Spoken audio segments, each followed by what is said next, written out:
അന്നന്ന് എടുക്കുന്നത് അന്നന്ന് പഠിക്കുക. നമ്മൾ 2ാം ക്ലാസ്സിലും 3ാം ക്ലാസ്സിലെ കുട്ടികളോട് പറയുന്ന പോലെ ആ ഒരു സിസ്റ്റമാണ് ഫോളോ ചെയ്തത്. അത് കഴിഞ്ഞിട്ട് മൊഡ്യൂൾ ടെസ്റ്റുകൾ വരും. ഓഷ്യനോഗ്രഫി കഴിഞ്ഞാൽ ഓഷ്യനോഗ്രഫി ടെസ്റ്റ്.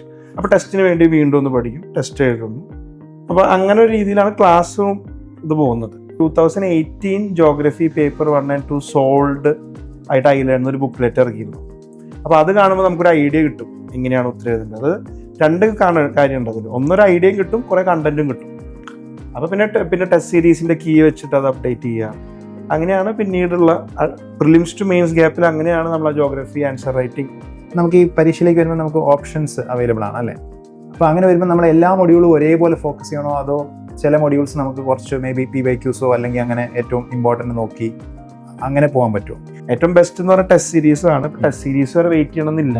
അപ്പോൾ നമ്മളൊരു മൊഡ്യൂൾ പഠിച്ചു കഴിഞ്ഞ് കഴിഞ്ഞാൽ നമ്മൾ എന്ത് ചെയ്യുക, PYQs എടുക്കുക, എഴുതി തുടങ്ങുക. നമ്മുടെ ക്ലാസ്സിലെ മെൻറ്ററിനെയോ അല്ലെങ്കിൽ ക്ലാസ്സിലേക്ക് നമ്മുടെ ക്ലാസ് ടീച്ചറിനെ കൊണ്ട് കാണിക്കുക. ലൈക്ക് ഒരു ഫീഡ്ബാക്ക് പഠിക്കുക. ഫീഡ്ബാക്ക് വളരെ ഇമ്പോർട്ടൻ്റ് ആണ്. കാരണം നമുക്കറിയില്ലല്ലോ നമ്മുടെ ഉത്തരം ശരിയായ, പ്രത്യേകിച്ച് തുടക്കത്തിൽ നമുക്കത് മനസ്സിലാക്കാൻ കുറച്ച് ബുദ്ധിമുട്ടാണ്. അപ്പോൾ അതൊന്ന് മനസ്സിലാക്കിയെടുത്താൽ അത് ഓക്കെ ആവും. ഒരു 10 മാർക്കിൻ്റെ ചോദ്യമാണ് മാക്സിമം അങ്ങനെ നഷ്ടപ്പെടാൻ പോകുന്നുള്ളൂ.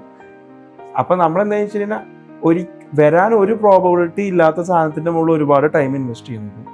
വരും എന്ന് ഒരു 90% പ്രോബബിലിറ്റി ഉള്ള സംഗതിയുടെ മുകളിൽ അത് നല്ല ആൻസർ ആക്കുക. അതിൽ 20 നമുക്കൊരു 12 13 മാർക്ക് മേടിക്കാൻ ശ്രമിക്കുന്നതാണ് കുറച്ചുകൂടി എഫക്റ്റീവ് ആയിട്ടുള്ളത്. അപ്പോൾ അങ്ങനെ ഒരു റാൻഡം ക്വസ്റ്റ്യൻസിൻ്റെ മുകളിൽ നമ്മൾ ഒരുപാട് എഫേർട്ട് ഇടേണ്ട കാര്യമില്ല. ഹായ് ഓൾ, ഇത്തവണത്തെ സിവിൽ സർവീസ് എക്സാമിനേഷനിൽ 165ാം റാങ്ക് നേടിയ അലക്സ് എബ്രഹാം ആണ് ഇന്ന് നമ്മളോട് കൂടി ഉള്ളത്. Hi Alex, congratulations. Thank you. Alex geography ഓപ്ഷനിൽ വെച്ചാണ് ഈ എക്സാമിനേഷൻ ക്ലിയർ ചെയ്തത്. അലക്സിൻ്റെ ജോഗ്രഫി ഓപ്ഷൻ സ്ട്രാറ്റജീസ് ആണ് നമ്മൾ ഈ വീഡിയോയിൽ ഡിസ്കസ് ചെയ്യുന്നത്. അലക്സിൻ്റെ ബാക്ക്ഗ്രൗണ്ട് എഞ്ചിനീയറിംഗ് ആണല്ലേ? അപ്പോൾ എഞ്ചിനീയറിംഗിന് എങ്ങനെയാണ് ഈ ജോഗ്രഫി ഓപ്ഷനിലേക്ക് എത്തുന്നത്? ഞാൻ ഓപ്ഷണൽ കുറച്ചൊന്ന് ലിസ്റ്റ് ചെയ്തു. മൊത്തം എത്ര ഓപ്ഷണൽ ഉണ്ട് എന്ന് നോക്കി ആദ്യം. അന്ന് 10-21 ഓപ്ഷൻ ഉണ്ടല്ലോ. അപ്പോൾ എഞ്ചിനീയറിംഗ് ആണ് പഠിച്ചിരുന്നെങ്കിൽ എഞ്ചിനീയറിംഗ് ഒരു ഓപ്ഷൻ എടുക്കാൻ എനിക്ക് താല്പര്യം ഉണ്ടായിരുന്നില്ല. അപ്പോൾ അങ്ങനെ തന്നെ നമ്മൾ കുറേ ഓപ്ഷൻ എലിമിനേറ്റ് ചെയ്യും. ഇപ്പോൾ സിവിൽ എഞ്ചിനീയറിംഗ്, മെക്കാനിക്കൽ എഞ്ചിനീയറിംഗ്, അങ്ങനെ കുറേ ഓപ്ഷൻ അത് കുറേ എലിമിനേറ്റ് ആയി. സയൻസ് ഓപ്ഷൻസ് എല്ലാം എലിമിനേറ്റ് ആയി. മറ്റ് ലിറ്ററേച്ചർ, മലയാളം അല്ലാതെയുള്ള മറ്റ് ലിറ്ററേച്ചർ ഓപ്ഷൻ അതെല്ലാം എലിമിനേറ്റ് ചെയ്തു. ഇംഗ്ലീഷ് എലിമിനേറ്റ് ചെയ്തു. അങ്ങനെ ഈ ഒരു എലിമിനേഷൻ സ്ട്രാറ്റജിക്ക് ശേഷം ബാക്കി വന്നത് ഇപ്പോൾ ജോഗ്രഫി, PSIR, പിന്നെ നമ്മുടെ സൈക്കോളജി, പിന്നെ സോഷ്യോളജി, മലയാളം ഇത്രയും കുറച്ച് സാധനങ്ങൾ ബാക്കി വന്നത്. അപ്പോൾ അതിൻ്റെ പിന്നെ ഞാൻ PYQ, അതിൻ്റെ സിലബസ്, അതിലെ ടോപ്പേഴ്സിൻ്റെ സ്ട്രാറ്റജി. അപ്പോൾ അന്ന് ജോഗ്രഫിയിൽ ഒരു ഋഷഭ് CA എന്നൊക്കെ പറഞ്ഞു 2017-18 ആളുടെ വീഡിയോ കാണുന്ന സമയത്ത് നമുക്ക് ഓക്കെ ഇത് അച്ചീവബിൾ ആണ്, അല്ലെങ്കിൽ ഇത് പഠിച്ചെടുക്കാവുന്നതാണ് ഒരു തോന്നൽ വന്നു. പിന്നെ ഞാൻ പറഞ്ഞല്ലോ സിലബസൊക്കെ നോക്കിയപ്പോൾ ഈവൻ ദോ എനിക്ക് സിവിൽ എഞ്ചിനീയർ അത്ര ഇഷ്ടമില്ലെങ്കിലും നമ്മൾ പഠിച്ച കുറേ കാര്യങ്ങളുടെ ഓവർലാപ്പ് ഉണ്ടായിരുന്നു ജോഗ്രഫിയിൽ. അതായത് ഇപ്പോൾ നമ്മുടെ അർബൻ പ്ലാനിങ് അല്ലെങ്കിൽ ജിയോളജി, അത് ഫിസിക്കൽ ജോഗ്രഫിയിലോ ഓവർലാപ്പ് ഉണ്ട്. പിന്നെ കുറച്ചുകൂടി നമ്മൾ സബ്ജക്റ്റിൽ നോക്കുന്ന ചോദ്യങ്ങൾ കാണുന്ന സമയത്ത് കുറച്ചൊരു അപ്ലിക്കേഷൻ ഓറിയൻറ്റഡ് ആണ്. അപ്പോൾ 1-2 ചോദ്യം ഞാൻ ഒന്നും പഠിക്കാതെ തന്നെ കാണുമ്പോഴും ഇതൊന്നും ഉത്തരം ട്രൈ ചെയ്ത് നോക്കാമല്ലോ ഒരു തോന്നലൊക്കെ വരാൻ തുടങ്ങി. അങ്ങനെയാണ് അപ്പോൾ ജോഗ്രഫി ഓപ്ഷൻ എടുക്കാമെന്ന് വിചാരിക്കുന്നതും. പിന്നീട് നോക്കുമ്പോൾ ഒരു നല്ല ക്ലാസ്സസും ടെസ്റ്റ് സീരീസ് തുടങ്ങിയ കാര്യങ്ങളെല്ലാം അവൈലബിൾ ആണ് എന്നുള്ളൊരു സപ്പോർട്ട് സിസ്റ്റം അത് വളരെ ഇമ്പോർട്ടൻ്റ് ആണല്ലോ. അപ്പോൾ അതും കൂടി അവൈലബിൾ ആണെന്ന് തോന്നിയപ്പോഴാണ് ജോഗ്രഫിയിലേക്ക് നാരോ ഡൗൺ ചെയ്തത്. ഒരു ജോഗ്രഫി കമ്മ്യൂണിറ്റിയും തിരുവനന്തപുരത്തുണ്ടെന്ന് വേണേൽ പറയാം അല്ലേ? ശരിക്കും ആ സമയത്ത് അത് വളരെ സ്ട്രോങ് ആയിരുന്നു. ഇപ്പം ഞാൻ പഠിക്കുന്ന സമയത്ത് ഇവിടെ ഒരുപാട്, ഇപ്പം എൻ്റെ ക്ലോസ് ഫ്രണ്ട് അർഷാദ്, അപ്പോൾ ഞങ്ങൾ ഒരുമിച്ചാണ് പ്രിപ്പയർ ചെയ്ത് ജോഗ്രഫി വെച്ചിട്ട്. അന്നിവിടെ ജോഗ്രഫിക്ക് ഇപ്പോൾ ഞാൻ പറയാം, ഇപ്പോൾ നിഖിൽ സാറ് ക്ലാസ് എടുക്കുന്നു. ഇപ്പോൾ നമുക്കല്ലാതെ ഒരു സപ്പോർട്ട് സിസ്റ്റം ഒരുപാട് പേരുണ്ട്. ഇപ്പോൾ ഡയബ്രോ ഉണ്ട്, പിന്നെ ജിതിൻ റഹ്മാൻ അവരുണ്ട്. അപ്പോൾ അങ്ങനത്തെ കുറച്ച് ആൾക്കാർ, പിന്നെ ഇടയ്ക്ക് നമ്മുടെ റോജി സാർ ഇടയ്ക്ക് വന്ന് ക്ലാസ് എടുക്കുന്നു. അപ്പോൾ ഒരു സപ്പോർട്ട് സിസ്റ്റം ഉണ്ട്, ഒരു മെയിൻ സപ്പോർട്ട് സിസ്റ്റം ഉണ്ട്, അതിൻ്റെ കൂടെ ഒരു എക്കോ സിസ്റ്റം ഉണ്ട്, ഒരു കമ്മ്യൂണിറ്റി ഉണ്ട്, നമുക്ക് ഡിസ്കസ് ചെയ്യാൻ ആൾക്കാരുണ്ട്. അപ്പോൾ അതൊക്കെ വളരെ ഹെൽപ്ഫുള്ളായിരുന്നു ആ സമയത്ത് നമുക്ക് പ്രിപ്പയർ ചെയ്യുന്ന സമയത്ത്. അലക്സിൻ്റെ ഒരു പഠന രീതികളൊക്കെ എങ്ങനെയായിരുന്നു? എസ്പെഷ്യലി ഇപ്പം ആദ്യം ക്ലാസ് നടക്കുന്ന ഒരു സമയത്ത് എങ്ങനെയായിരുന്നു? അതിനുശേഷം നമ്മൾ ടെസ്റ്റ് സീരീസിലേക്ക് പോകുമ്പോൾ എങ്ങനെയായിരുന്നു? അതെങ്ങനെയാണ് മാറിയത്? ഇപ്പോൾ ജോഗ്രഫിയുടെ കാര്യത്തിൽ ഇപ്പോൾ പറയാമെന്ന് വെച്ച് കഴിഞ്ഞാൽ, ഇപ്പോൾ ജോഗ്രഫി നമ്മൾ പഠിച്ചു തുടങ്ങുന്നു. അപ്പോൾ ഇനീഷ്യലി നമ്മളൊരു സ്കൂളിലൊരു കുട്ടി പഠിക്കുന്ന പോലെ ഇത് പഠിക്കണം. നമുക്ക് കുറേ കാര്യങ്ങളൊന്നും അറിയില്ല. ഇപ്പോൾ നമ്മളിപ്പോൾ മഴയുണ്ടാവുന്നത് എങ്ങനെ, നദി ഉണ്ടാവുന്നത് എങ്ങനെ, ഇതൊക്കെ നമ്മൾ കുറേ പഠിച്ചെടുക്കണം. 100,000 തിയറികളുണ്ട്. ചില തിയറികൾ മണ്ടത്തരാണ്, എന്നാലും എന്താ, അത് പണ്ടത്തെ തിയറി അങ്ങനെയാണ്, പരീക്ഷയ്ക്ക് ചോദിക്കുകയും ചെയ്യും. അപ്പോൾ അതൊക്കെ നമ്മൾ ചില സ്കൂൾ ക്ലാസ്സിൽ എന്താണോ പഠിപ്പിച്ചത്, ഇപ്പോൾ ഓപ്ഷൻ ക്ലാസ്സിൽ എന്താണോ പഠിപ്പിച്ചത് അന്ന് വൈകുന്നേരം അതിൻ്റെ ക്ലാസ് നോട്ട് വായിക്കുന്നു, കറസ്പോണ്ടിങ് ആയിട്ടുള്ള ഭാഗം ടെക്സ്റ്റ് ബുക്ക് എടുത്ത് വായിക്കുന്നു. ഇപ്പോൾ സവീന്ദർ സിംഗ് കുറേ സ്റ്റാൻഡേർഡ് ടെക്സ്റ്റ് ബുക്സ് ഉണ്ട്, അത് വായിച്ചു കഴിഞ്ഞതിന് ശേഷം പിന്നീട് നമ്മൾ ഹോംവർക്ക് ചെയ്യുന്ന പോലെ ക്ലാസ്സിൽ ചിലപ്പോൾ 2 ചോദ്യം തന്നിട്ടുണ്ടായിരിക്കും. അപ്പോൾ അത് നമ്മൾ എഴുതി നോക്കും. അത്ര ഇതിനെ എങ്ങനെയാണ് പഠിച്ചു പോകുന്നത്, റെഗുലർ അന്നന്ന് എടുക്കുന്നത് അന്നന്ന് പഠിക്കുക. നമ്മൾ 2ാം ക്ലാസ്സിലും 3ാം ക്ലാസ്സിലെ കുട്ടികളോട് പറയുന്ന പോലെ ആ ഒരു സിസ്റ്റമാണ് ഫോളോ ചെയ്യുന്നത്. അത് കഴിഞ്ഞിട്ട് മൊഡ്യൂൾ ടെസ്റ്റുകൾ വരും. ഓഷ്യനോഗ്രഫി കഴിഞ്ഞാൽ ഓഷ്യനോഗ്രഫി ടെസ്റ്റ്. അപ്പോൾ ടെസ്റ്റിന് വേണ്ടി വീണ്ടും ഒന്ന് പഠിക്കും, ടെസ്റ്റ് എഴുതുന്നു. അപ്പോൾ അങ്ങനെ ഒരു രീതിയിലാണ് ക്ലാസ്സും ഇത് പോകുന്നത്. പക്ഷേ ടെസ്റ്റ് സീരീസ് അത് കഴിഞ്ഞ് പിന്നെ ആ വർഷം 2019 എക്സാം എഴുതുന്നു, പ്രിലിംസ് ക്ലിയർ ആവുന്നു. അപ്പോഴാണ് വീണ്ടും ആക്റ്റീവായിട്ട് ഇതിൽ ഇൻവോൾവ് ആവുന്നത്. അപ്പോൾ പിന്നെ നമ്മൾ കുറച്ചുകൂടി ആ ആൻസർ റൈറ്റിങ്ങിലേക്ക് ഫോക്കസ് ചെയ്തു. ചോദ്യത്തിൻ്റെ ഡിമാൻഡ് എങ്ങനെ അഡ്രസ്സ് ചെയ്യാം, എങ്ങനെ. അപ്പോഴാണ് നമ്മൾ വേറെ കുറേ കാര്യങ്ങൾ മനസ്സിലാക്കുന്നത്. നമ്മുടെ കയ്യിൽ ജോഗ്രഫേഴ്സ് ഇല്ല. ഇത്ര എഴുതുന്ന സമയത്താണ് ഒരു തിയറി കോട്ട് ചെയ്യാൻ നമ്മുടെ കയ്യിലില്ല, ഡയഗ്രാംസ് ഇല്ല, കേസ് സ്റ്റഡീസ് ഇല്ല. അപ്പോൾ ഇങ്ങനത്തെ കാര്യങ്ങളൊക്കെ നമ്മൾ വീണ്ടും കുറച്ച് പല സ്ഥലങ്ങളിൽ നിന്നായിട്ട് സോഴ്സുകളിൽ നിന്നൊക്കെ കളക്ട് ചെയ്തു. അപ്പോൾ ആ സമയത്ത് എനിക്ക് ഓർമ്മയുണ്ട്, ഒരു നല്ലൊരു ബുക്ക് എന്ന് വെച്ചാൽ 2018 ജോഗ്രഫി പേപ്പർ 1 and 2 സോൾഡ് ആയിട്ട് അതിലായിരുന്നു ഒരു ബുക്ക്ലെറ്റ് ഇറക്കിയിരുന്നു. അപ്പോൾ അത് കാണുമ്പോൾ നമുക്കൊരു ഐഡിയ കിട്ടും എങ്ങനെയാണ് ഉത്തരം എഴുതേണ്ടത്. 2 കാര്യമുണ്ട് അതിൽ. ഒന്നൊരു ഐഡിയയും കിട്ടും, കുറേ കണ്ടന്റും കിട്ടും. അപ്പോൾ പിന്നെ ടെസ്റ്റ് സീരീസിൻ്റെ കീ വെച്ചിട്ട് അത് അപ്ഡേറ്റ് ചെയ്യുക. അങ്ങനെയാണ് പിന്നീടുള്ള പ്രിലിംസ് ടു മെയിൻസ് ഗ്യാപ്പിൽ അങ്ങനെയാണ് നമ്മൾ ആ ജോഗ്രഫി ആൻസർ റൈറ്റിംഗ് മെച്ചപ്പെടുത്തുന്നത്. സോ ഇതിൽ ഇപ്പം വാല്യൂ അഡീഷൻസ് ഈ ടെസ്റ്റ് സീരീസിൻ്റെ സമയത്ത് നമ്മൾ കുറേ ചെയ്തെന്നാണ് പറഞ്ഞത് അല്ലേ? അപ്പം അതിൻ്റെയൊക്കെ സോഴ്സ് ഒക്കെ എങ്ങനെയായിരുന്നു? അതായത് ഇപ്പം അഡീഷണൽ ആയിട്ട് ഡയഗ്രാംസ്, കേസ് സ്റ്റഡീസ്, എക്സാമ്പിള്, അപ്പം അതിൻ്റെയൊക്കെ സോഴ്സുകൾ എങ്ങനെയായിരുന്നു? സോഴ്സുകൾ ഇപ്പോൾ ഒരു മെയിൻ സോഴ്സ് ഒന്നുമില്ലെങ്കിൽ നമ്മൾ റാൻഡമായിട്ട് ഗൂഗിൾ ചെയ്യും ഇന്ന ടോപ്പിക്കിനെ പറ്റിയൊരു ഇതുണ്ടോ. അപ്പോൾ ചിലപ്പോൾ നമുക്ക് 1-2 കാര്യങ്ങൾ കിട്ടും. ചിലപ്പോൾ സബ്ജക്ട് സ്പെസിഫിക് ആയിട്ട് ഡൗൺ ടു എർത്ത് മാഗസീൻ ഉണ്ട്, അപ്പോൾ അതിൽ നിന്ന് കുറച്ച് എക്സാമ്പിൾസും കേസ് സ്റ്റഡീസ് കിട്ടും. പിന്നെ ഞാൻ പറഞ്ഞില്ലേ നമ്മുടെ ടെസ്റ്റ് സീരീസിൻ്റെ ആൻസർ കീ, അതിൽ നിന്ന് നമുക്ക് കുറേ സാധനങ്ങൾ കിട്ടും. അപ്പോൾ ഇതെന്താ കാര്യം എന്ന് വെച്ച് കഴിഞ്ഞാൽ ഇതെല്ലാം പലർക്കും സ്കാറ്റേഡ് ആയിട്ടാണ് കിടക്കുന്നത്. ഒരാളിതെല്ലാം ഒരു എഫേർട്ട് ഉണ്ട്, ഇതെല്ലാം എടുത്ത് പെറുക്കി നമുക്ക് ആവശ്യമുള്ള സംഗതികൾ ആവശ്യമുള്ള സ്ഥലത്ത് കൊണ്ട് ഫിറ്റ് ചെയ്ത് വെക്കണം. അപ്പോൾ ഇതുപോലെ ഈ ടെസ്റ്റ് സീരീസിൻ്റെ ഇതൊന്ന് കിട്ടും. ചിലപ്പോൾ ഏതെങ്കിലും യൂട്യൂബ് വീഡിയോ ഒന്ന് കിട്ടും, ചിലപ്പോൾ ഇതുപോലെ വാട്സാപ്പ് ഫോർവേഡ് നിന്ന് കിട്ടും, ഇങ്ങനൊരു സംഭവം ഉണ്ടായി അങ്ങനെ. അപ്പോൾ നമ്മളൊന്ന് വെരിഫൈ ചെയ്യും അത് സംഭവം ശരിയാണോ, ഗൂഗിൾ ചെയ്ത് നോക്കും. അപ്പോൾ നമുക്ക് ചിലപ്പോൾ ഒതൻറ്റിക് ആയിട്ടുള്ള ഏതെങ്കിലും വെബ്സൈറ്റിൽ നിന്ന് അതിൻ്റെ ഡീറ്റെയിൽസ് കിട്ടും, അത് ആഡ് ചെയ്യും. അപ്പോൾ ഇതിൽ ശരിക്കും പറഞ്ഞു കഴിഞ്ഞാൽ ഇപ്പോൾ എക്സാമ്പിൾസും ഡയഗ്രം ഒക്കെ ഇപ്പോൾ ചിലപ്പോൾ ഒരു ഡയഗ്രം കിട്ടും. ഡയഗ്രത്തിൽ ചിലപ്പോൾ 1-2 നമുക്ക് ആവശ്യമായ മാറ്റങ്ങൾ വരുത്തേണ്ടി വരും. എക്സാമ്പിളുകൾ നമുക്ക് ആവശ്യമായ ഇതിൽ ക്രിസ്പ് ആക്കേണ്ടി വരും. അപ്പോൾ അങ്ങനത്തെ കാര്യങ്ങൾ നമ്മൾ സ്വയം വർക്ക് ചെയ്യണം. നമുക്കൊരു ഓവറോൾ ഐഡിയ അല്ലാതെ ഈ പറഞ്ഞ സോഴ്സുകളിൽ നിന്നൊക്കെ കിട്ടും. നമ്മളത് കണ്ടൻസ് ചെയ്തിട്ട് നമ്മുടെ ആവശ്യത്തിനനുസരിച്ച് ഉപയോഗിക്കാൻ തുടങ്ങും. അങ്ങനെയാണ് അത് ചെയ്തത്. സോ ജോഗ്രഫി ഇപ്പം സാമാന്യ വലിപ്പമുള്ള ഒരു ഓപ്ഷനിലാണ്. അതിൻ്റെ അകത്ത് 10 മൊഡ്യൂൾസ് പേപ്പർ 1-ലും പേപ്പർ 2-ലും ഉണ്ട്. ഇപ്പം നമുക്ക് ഈ പരീക്ഷയിലേക്ക് വരുമ്പോൾ നമുക്ക് ഓപ്ഷൻസ് അവൈലബിൾ ആണ് അല്ലേ? അപ്പോൾ അങ്ങനെ വരുമ്പോൾ നമ്മൾ എല്ലാ മൊഡ്യൂളും ഒരേപോലെ ഫോക്കസ് ചെയ്യണോ, അതോ ചില മൊഡ്യൂൾസ് നമുക്ക് കുറച്ച് മേ ബി PYQs അല്ലെങ്കിൽ അങ്ങനെ ഏറ്റവും ഇമ്പോർട്ടൻ്റ് നോക്കി അങ്ങനെ പോകാൻ പറ്റുമോ? അങ്ങനെ പോകുന്നത് വളരെ റിസ്ക്കിയാണ് ശരിക്കും. നമ്മൾ അങ്ങനെ റിസ്ക് എടുക്കേണ്ട കാര്യമില്ലല്ലോ.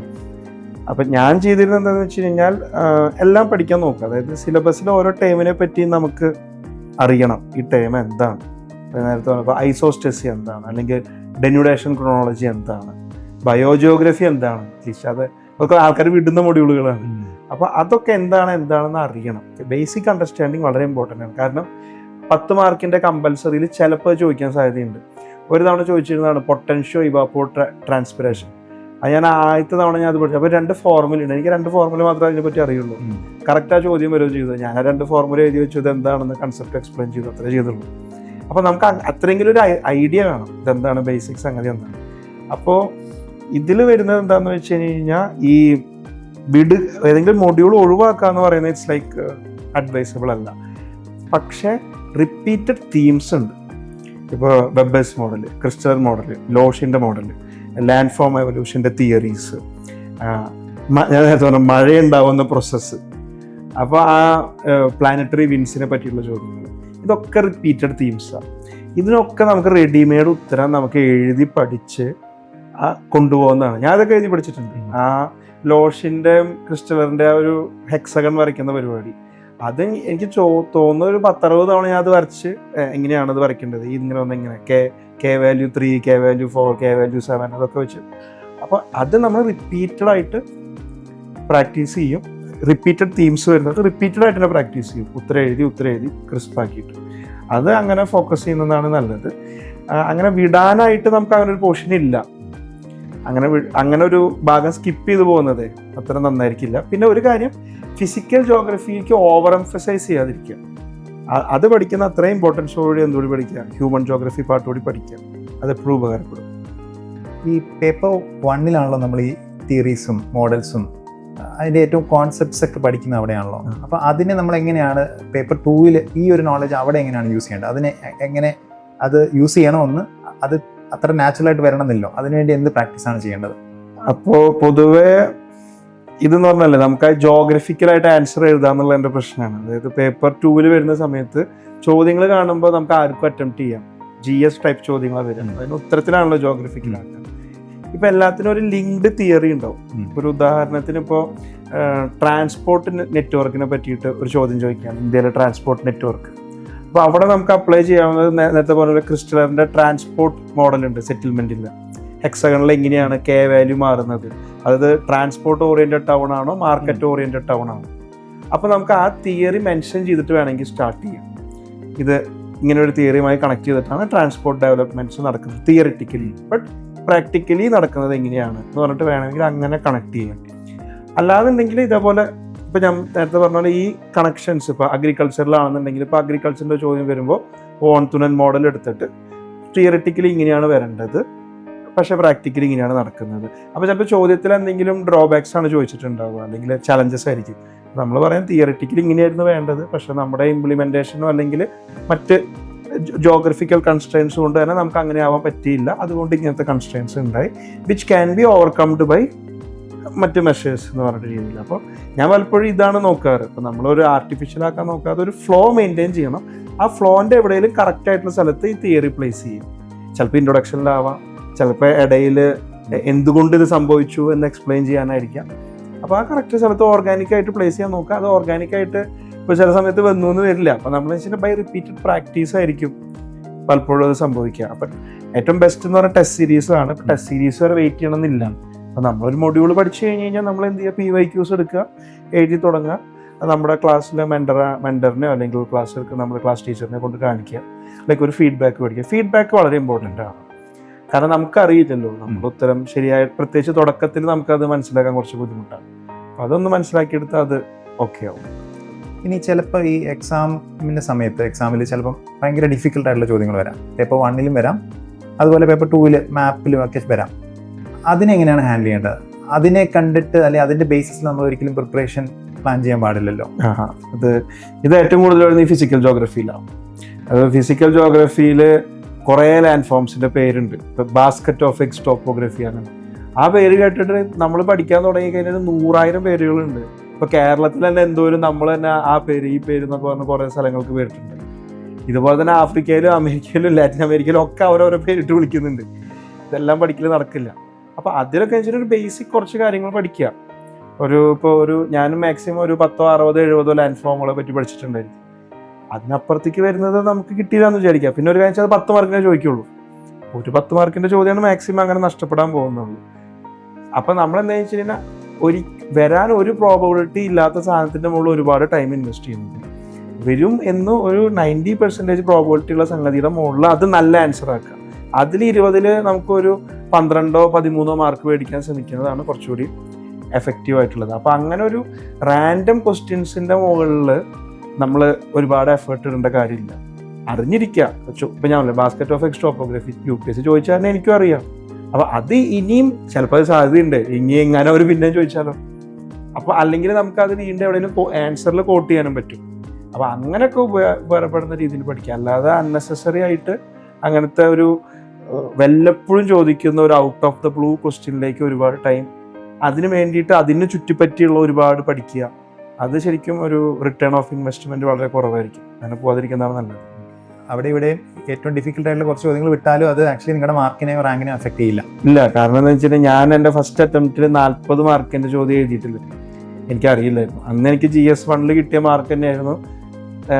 അതിൻ്റെ അടുത്ത വർഷം 2022-ൽ ഞാൻ ഫുൾ പേപ്പർ കംപ്ലീറ്റ് ചെയ്തിട്ടും അത്ര മാർക്ക് തന്നെ കിട്ടിയുള്ളൂ. അപ്പം ഞാൻ പറഞ്ഞില്ലേ, എഴുതുന്ന ഉത്തരം ക്വാളിറ്റി ഉണ്ടെന്നുണ്ടെങ്കിൽ അതിന് നമുക്ക് മാർക്ക് കിട്ടും. അതിൽ നമ്മൾ അങ്ങനെ ടെൻഷൻ അടിക്കേണ്ട കാര്യമില്ല. എന്ന് വെച്ചാൽ ഇങ്ങനെ എല്ലാം വിടണം എന്നല്ല, മാക്സിമം അറ്റംപ്റ്റ് ചെയ്യാണ് ഉദ്ദേശം. ജോഗ്രഫി എങ്ങനെയാണ് GS-ന് സഹായിച്ചത്? GS-ന് വളരെ ഹെൽപ്ഫുള്ളാണ്. ലൈക്ക് GS-ഉം ജോഗ്രഫിയും തമ്മിലൊരു വളരെ ക്ലോസ് റിലേഷൻഷിപ്പാണ്. അതെനിക്ക് മറ്റൊരു സബ്ജക്റ്റിന് അത്ര ഓവർലാപ്പ് ഇല്ല. കാരണം ഇത് എല്ലായിടത്തും കണക്റ്റഡാണ്. GS 1 വളരെ വലിയ ഓവർലാപ്പാണ്. ഒരുപാട് ജോഗ്രഫി ഓപ്ഷൻ ഇല്ലാത്തവരെ പേടി സ്വപ്നമാണ് GS 1 ജോഗ്രഫി. കാരണം അവർക്ക് ഇതെന്താണെന്ന് അറിഞ്ഞൂടാ, തിയറി എന്തൊക്കെയോ പറയുന്നു, സൈക്ലോൺ എന്താ ഉണ്ടാവുന്നത് അതിൻ്റെ തിയറി. അപ്പോൾ നമ്മളിത് സ്ഥിരം സൈക്ലോണും ആൻറ്റി സൈക്ലോൺ, ആ സൈക്ലോൺ ഈ സൈക്ലോൺ, അത് നമുക്കത് പ്രശ്നമായിട്ട് തോന്നില്ല. അപ്പോൾ അത് നമുക്ക് വളരെ ഹെൽപ്ഫുൾ. ആ 100 മാർക്കിന് വേണ്ടി ഞാൻ സെപ്പറേറ്റ് ആയിട്ട് പ്രിപ്പയർ ചെയ്യുന്നില്ല, പ്രിലിംസ് ജോഗ്രഫിക്ക് വേണ്ടി പ്രിപ്പയർ ചെയ്യുന്നില്ല. ഇനി ഇതൊന്നും പോരാഞ്ഞ് GS 3 വരുന്ന സമയത്ത് എക്കണോമി, അഗ്രികൾച്ചർ, ഇൻഫ്രാസ്ട്രക്ചർ, ഇതിൻ്റെ എല്ലാം ഒരു ബേസ് മെറ്റീരിയൽ എൻ്റെ പേപ്പർ 2 കവറായി കഴിഞ്ഞു. അപ്പോൾ അവിടെയും ഒരു ഓവർലാപ്പ് ഭയങ്കരമാണ്. ജോഗ്രഫിയിൽ പഠിച്ച അതേ കേസ് സ്റ്റഡീസ് ആയിരിക്കും ഞാൻ എവിടെ എഴുതുക, GS 3 എഴുതാൻ പോകുന്നത്. സോ അങ്ങനത്തെ ഒരു ഓവർലാപ്പ് ഭയങ്കര ഹെൽപ്ഫുള്ളാണ് GS-ൽ. ഈവൺ എസ്സേലാണെന്നുണ്ടെങ്കിലും ജോഗ്രഫിയുടെ ഏതെങ്കിലും സ്റ്റാറ്റിസ്റ്റിക്സ് നമുക്ക് വോട്ട് ചെയ്യാൻ പറ്റും ആ സംഗതി. ഇല്ലെങ്കിൽ ചിലപ്പോൾ വേണമെങ്കിൽ ഒരു എസ്സേ ഒന്ന് ഫിലോസഫിക്കലാക്കണമെങ്കിൽ ആ ലാൻഡ് ഫോം എവല്യൂഷൻ്റെ ഒരു ചെറിയ തിയറി വോട്ട് ചെയ്യാം. അതൊക്കെ ഒരു ഇതൊക്കെ വെച്ചാൽ അമിതമാവരുത്, ഒരു ടിഞ്ച് അത് ആഡ് ചെയ്ത് കൊടുത്തു കഴിഞ്ഞാൽ നല്ലതാണ്. എനിക്ക് തോന്നുന്നു നമ്മൾ ഈ തിയറി കോട്ട് ചെയ്യുമ്പോഴും എല്ലാം ഇതേ സാധനം ഉണ്ടല്ലേ, ആൾക്കാരുടെ പേര് പറയുമ്പോഴൊക്കെ ഒരുപാട് പറയാൻ പാടില്ല എന്നാ പറയണം, അതൊരു ആർട്ടിഫിഷ്യാലിറ്റി വരുത്തരുത്. ജോഗ്രഫി ഓപ്ഷനിലെടുത്ത് UPSC പ്രിപ്പയർ ചെയ്യുന്ന സ്റ്റുഡൻസിനോട് എന്താണ് അലക്സിന് കൊടുക്കാനുള്ള അഡ്വൈസ്? ഞാനിപ്പോൾ ഒരു കാര്യം നേരത്തെ പറഞ്ഞു, അതായത് സിലബസിലെ എല്ലാ വാക്കുകളും നിങ്ങൾക്ക് ഫെമിലിയർ ആയിരിക്കണം. അതിനെപ്പറ്റി നിങ്ങളോട് ഒരു പേജിൽ എഴുതാൻ പറ്റണം. എന്താണ് ആ വാക്ക്, അതിൻ്റെ അർത്ഥം എന്താണ്, അതുകൊണ്ട് എന്താണ് ഉദ്ദേശിക്കുന്നത്, ഇത്രയും കാര്യങ്ങൾ നിങ്ങൾക്ക് അറിയണം. ഇനി അതിലിപ്പോൾ എന്തെങ്കിലും ചലഞ്ചസ് അല്ലെങ്കിൽ അതിൻ്റെ ഒരു ക്രിറ്റിസിസം, തിയറിയുടെ ക്രിറ്റിസിസം ഉണ്ടോ, എന്തൊക്കെയാണ് ക്രിറ്റിസിസം, ആ ക്രിറ്റിസിസം കഴിഞ്ഞ് കഴിഞ്ഞാൽ എന്തൊക്കെയാണ് അവർ ഓവർകം ചെയ്യാൻ വേണ്ടി അതിൽ ചെയ്തിട്ടുണ്ടോ, ഇത്രയും കാര്യങ്ങൾ നമ്മൾ എല്ലാ കാര്യത്തിനെ പറ്റി പഠിച്ചു വെക്കണം. അത് അറിഞ്ഞു കഴിഞ്ഞാൽ നിങ്ങളുടെ പകുതി ജോലി കഴിഞ്ഞു. പിന്നെ ചെയ്യേണ്ടത് PYQs എടുക്കണം. ഒരു last 10 years previous year question papers എടുത്തിട്ട് സോൾവ് ചെയ്യുക. അത് ഒരു തവണ സോൾവ് ചെയ്ത് കഴിയുമ്പോൾ നിങ്ങൾക്ക് മനസ്സിലാവും ഒരുപാട് റിപ്പീറ്റഡ് തീംസ് ഉണ്ട്. UPSC എവിടെ നിന്നാണ്, UPSC ടാർഗറ്റ് ചെയ്യുന്നത് ഏത് ഏരിയ ആണ്, ഇത്രയും കാര്യങ്ങൾ നിങ്ങൾക്ക് മനസ്സിലാവും. ഇത് രണ്ടും നിങ്ങൾ പ്രിലിംസിന് മുമ്പ് ചെയ്ത് വെച്ച് കഴിഞ്ഞാൽ പിന്നീട് നിങ്ങൾക്ക് പ്രിലിംസ് പാസ്സായി കഴിഞ്ഞാൽ വളരെ എളുപ്പത്തിൽ ജോഗ്രഫിയുടെ നിങ്ങളുടെ ആൻസർ റൈറ്റിംഗ് നല്ലോണം ഇമ്പ്രൂവ് ചെയ്ത് നല്ലൊരു 300 സ്കോറിലേക്ക് എത്താൻ പറ്റും. പലപ്പോഴും പലരുടെയും സംഭവിക്കുന്നത് പ്രിലിംസ് കഴിയുമ്പോഴായിരിക്കും അവർ ഈ ബയോ ജിയോഗ്രഫി, എൻവയോൺമെൻറ്റൽ ജോഗ്രഫി എന്നൊക്കെ പറ്റി കാണുന്നത്, റീജിയണൽ പ്ലാനിങ്, അതിൽ സെറ്റിൽമെൻറ്റ് എന്താണ് എന്നൊക്കെ അറിയുന്നത്. അപ്പോൾ അങ്ങനത്തെ ഒരു സിറ്റുവേഷനിലേക്ക് പോവാതിരിക്കുക. പേപ്പർ 2 ഒപ്പം തന്നെ ഇമ്പോർട്ടൻസ് കൊടുക്കുക, അതിലെ ടേംസ് എല്ലാം പഠിക്കുക. പിന്നെ ആൻസർ റൈറ്റിങ്ങിന് എനിക്കൊരു കാര്യം പറയാനുള്ളത്, when you try to give a framework to your answer, ആ സിലബസിൻ്റെ ഫ്രെയിം വർക്ക് ഉപയോഗിക്കാൻ നോക്കുക. ഇപ്പോൾ പേപ്പർ 1 നമ്മൾ പല ഡയമെൻഷൻസ് ഡിസ്കസ് ചെയ്യുമ്പോൾ ഇപ്പോൾ ജിയോമോർഫോളജിയുടെ അനുസരിച്ച് അതിൽ കൊടുത്തിട്ടുള്ള കാര്യങ്ങളുണ്ടല്ലോ, അതിൽ ആ എവല്യൂഷൻ ആയിരിക്കും, അല്ലെങ്കിൽ ഡെനുഡേഷൻ ആയിരിക്കും, ഐസ്റ്റോസിസ്, ആ രീതിയിലേക്ക് നിങ്ങളുടെ ഉത്തരം കൊണ്ടുവരാൻ നോക്കുക. അതിൽ പറഞ്ഞിട്ടുള്ള ഡയമെൻഷൻസ് സിമിലർ ആയിട്ട് തന്നെ ജനറൽ ചോദ്യമാണ് ചോദിക്കുന്നത് പേപ്പർ 2 ചോദിക്കുക വെച്ച് കഴിഞ്ഞാൽ ആ ജനറൽ ചോദ്യത്തിനെ സ്പെസിഫിക് ആക്കിയിട്ട് എങ്ങനെ ഇൻഫ്രാസ്ട്രക്ചർ, അഗ്രികൾച്ചർ, ഫിസിക്കൽ സെറ്റിംഗ്, നമ്മുടെ ആ സിലബസിൻ്റെ ഓർഡർ മനസ്സിൽ ഓർത്തിട്ട് അതിലേക്ക് ഇതിനെ എന്ത് ചെയ്യാൻ നോക്കുക, ഉത്തരത്തിൻ്റെ മേജർ ഹെഡിങ് കൊടുക്കുക, അതിൻ്റെ ഉള്ളിൽ നമ്മുടെ ആർഗ്യുമെൻറ്റ്സ് കൊടുക്കുക. നമ്മുടെ ഉത്തരം ഒരു ജോഗ്രഫിക്കൽ ഉത്തരമായിട്ട് പോകും. ഇത്ര നേരം നമ്മളോട് കൂടെ സ്പെൻഡ് ചെയ്തത് അലക്സാണ്. അലക്സിൻ്റെ ജോഗ്രഫിയുമായി ബന്ധപ്പെട്ട ഒരുപാട് ഇൻസൈറ്റ്സ് ഷെയർ ചെയ്തു. ഇതെല്ലാം ഒരുപാട് നാളത്തെ ഹാർഡ് വർക്കിൽ നിന്നും, ഇപ്പോൾ അലക്സ് തന്നെ പറഞ്ഞു, ചില റിപ്പീറ്റഡ് ആയിട്ട് വരുന്ന ചോദ്യങ്ങൾ മൾട്ടിപ്പിൾ ടൈംസ് എഴുതി പഠിച്ച ആളാണ്. ഓക്കെ, കൃത്യമായിട്ട് PYQസിലൂടെ എല്ലാം പോയി ഓരോ സിലബസിലെ ഓരോ ടേമും ഒക്കെ പഠിച്ചതിൻ്റെ ബേസിസിലാണ് അലക്സ് ഇൻസൈറ്റ്സ് ഒക്കെ പറഞ്ഞത്. വളരെ വാല്യുബിൾ ആയിട്ടുള്ള UPSCയിൽ ജോഗ്രഫി ഓപ്ഷനായിട്ട് പ്രിപ്പയർ ചെയ്യുന്ന എല്ലാ സ്റ്റുഡൻസും എന്താ പറയുക, കൃത്യമായിട്ട് ഫോളോ ചെയ്യേണ്ട ഇൻസൈറ്റ്സ് ആണ് അലക്സ് നമ്മളോട് ഷെയർ ചെയ്ത്. അലക്സിൻ്റെ ഈ വാല്യുബിൾ ഇൻസൈറ്റ്സിന് ഒരുപാട് നന്ദി. ഇത് വരുന്ന ജോഗ്രഫി ഓപ്ഷൻ സ്റ്റുഡൻസിന് ഇത് ഒരുപാട് ഉപകാരപ്പെടുമെന്ന കാര്യത്തിൽ യാതൊരു സംശയമില്ല. Thank you Alex. Thank you for sharing all these valuable insights and all the very best. Thank you. Thank you, Rajesh.